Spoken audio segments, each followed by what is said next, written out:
बात कर रहे हैं उचाना के बृजेंद्र सिंह और देवेंद्र अत्री के मुकाबले की, जिसमें बृजेंद्र सिंह ने हाई कोर्ट में चुनाव याचिका दायर कर रखी है और इस मामले में हाई कोर्ट ने अपना फैसला सुरक्षित रख रखा है। जी हां, बृजेंद्र सिंह की चुनाव याचिका पर हाई कोर्ट ने अपना फैसला सुरक्षित रख लिया है। इस मामले में हम आपको बता दें कि जैसे ही हाई कोर्ट ने फैसला सुरक्षित रखा, उचाना के लोगों की सांसें थम गई हैं। उचाना के लोग अब यह जानना चाहते हैं कि हाई कोर्ट का फैसला क्या होगा, किसके पक्ष में जाएगा और इसका क्या असर आने वाली राजनीति पर पड़ेगा। हम आपको बता दें कि इस समय हाई कोर्ट का फैसला सुरक्षित है और उचाना के लोग इस मामले में हर समय यह जानना चाहते हैं कि क्या होगा और वह इस फैसले का बेसब्री से इंतजार भी कर रहे हैं। चाहे कोई सी भी पार्टी हो, कांग्रेस, भाजपा, इनेलो, जेजेपी, सभी को इस फैसले का बेसब्री से इंतजार है। भले ही उनका इस फैसले से कोई लेना देना ना हो।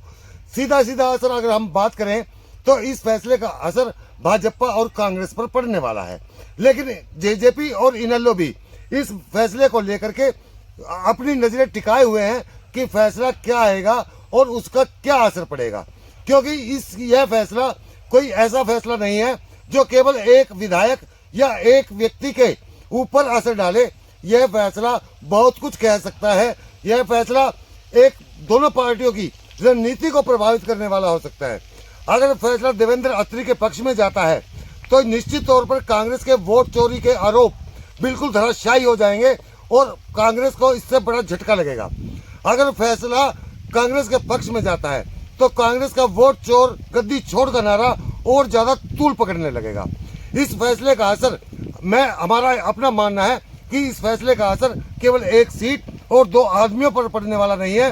इस फैसले का असर पूरे देश पर पड़ने वाला है। इसलिए पूरे देश की नजरें भी इस फैसले पर कहीं ना कहीं टिकी हुई है।